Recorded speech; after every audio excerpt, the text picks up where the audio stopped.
To wig or not to wig? That is the question.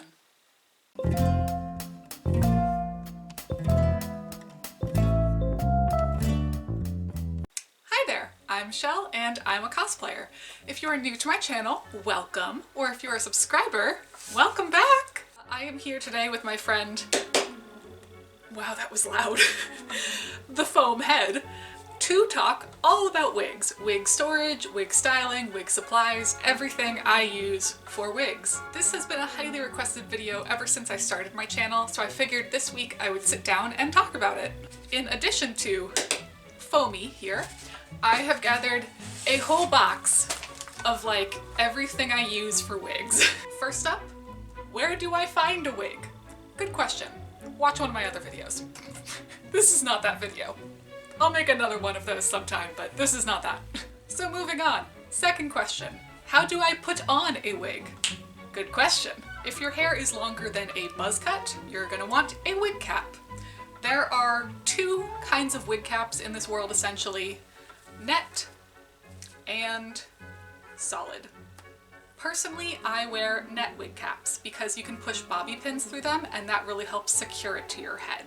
This is a bit awkward, but it's the only way I can fit this in frame.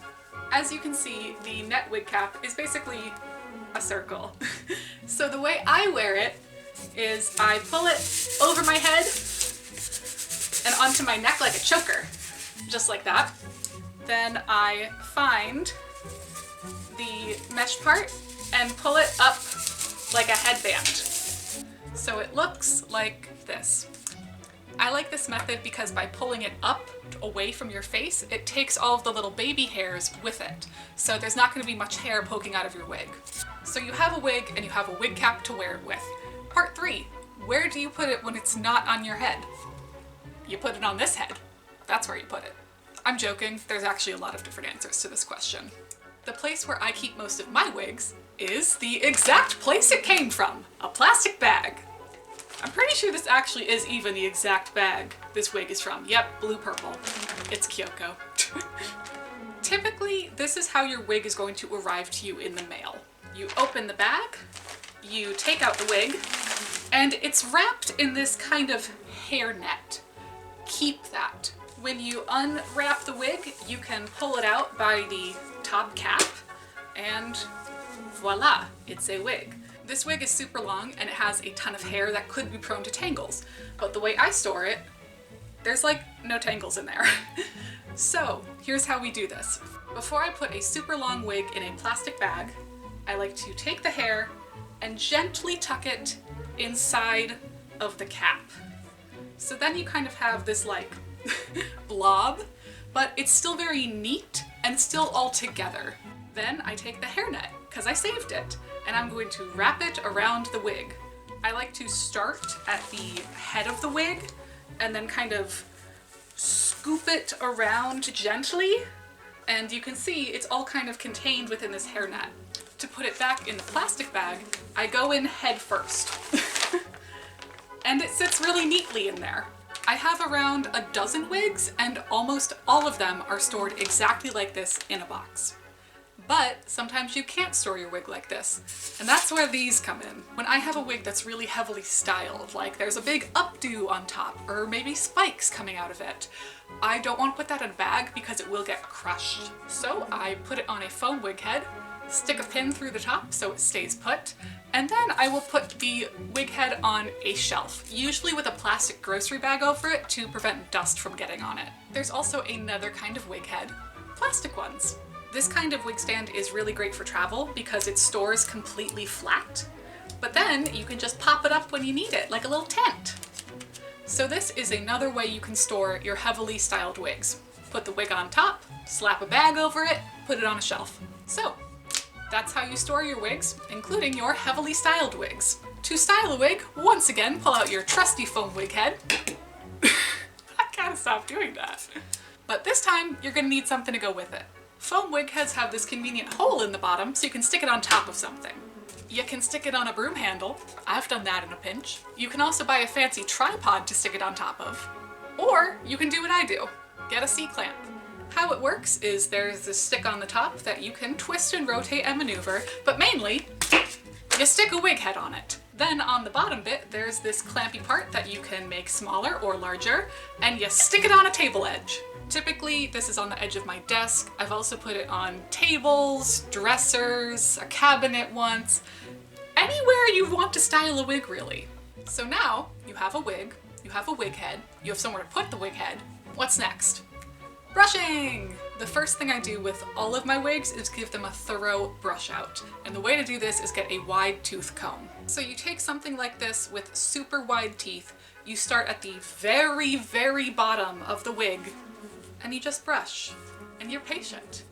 And you pull up a YouTube video, maybe my vlog playlist. Maybe you pull up Netflix and watch Demon Slayer. That's what I've been watching recently. I really like it.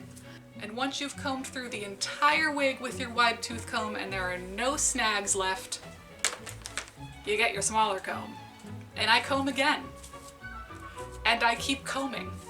When I have a wig that's super long and prone to tangling, or a wig that's just not cooperating and being difficult, or a wig that I just want to feel softer, I use argan oil. And I really like this one because it sprays in a very fine, gentle mist. Is your wig shiny? Not anymore. Get dry shampoo. This is actually serious. If you have a wig that is too shiny, you can give it a light dusting of dry shampoo and that'll bring the shine way down. We're at the point in recording where I am getting super tired, so we're gonna kind of run through the rest of these. Foam donut thing. Meant for sock buns for real hair, use it to make a sock bun in your wig hair. These things. I think they're called side combs, but you can hot glue these to hair accessories, and that way the accessory will stay in your wig really, really nicely and very securely. These are what is on my Shira crown. Foam rollers. These I get at the Dollar Tree for like 6 in a pack for $1. An important thing to note about wig styling is that wigs do not style with heat. They actually style with cooling. So the way I curl my wigs is by taking a small section, running a hair straightener over it fairly quickly so it just gets a little warm, and then I wrap that whole section in one of these rollers. And you can like clip it and then just leave it. This is not how I would actually do it on a wig. I would like get it all the way up to the scalp, but you know, demonstrations. Then because this is secure, you can leave it on the wig overnight and let it completely cool. And when you take it off, the fibers will have cooled into that perfect curl shape. Alligator clips. Or just hair clips. I don't actually know what they're called. I'm a unicorn.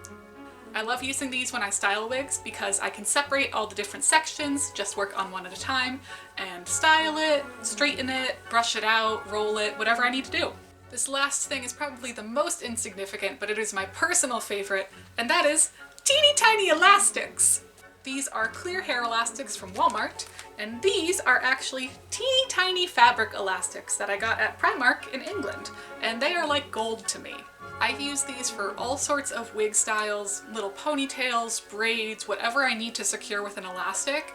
A teeny tiny elastic will usually do the trick, and I like these because they come in a bunch of different colors that I can blend into almost any wig. So yeah, those are all of my wig essentials. I know it was a little chaotic, but I hope it managed to answer your questions. As always, thank you so much for watching, and I will see you again next week. Bye!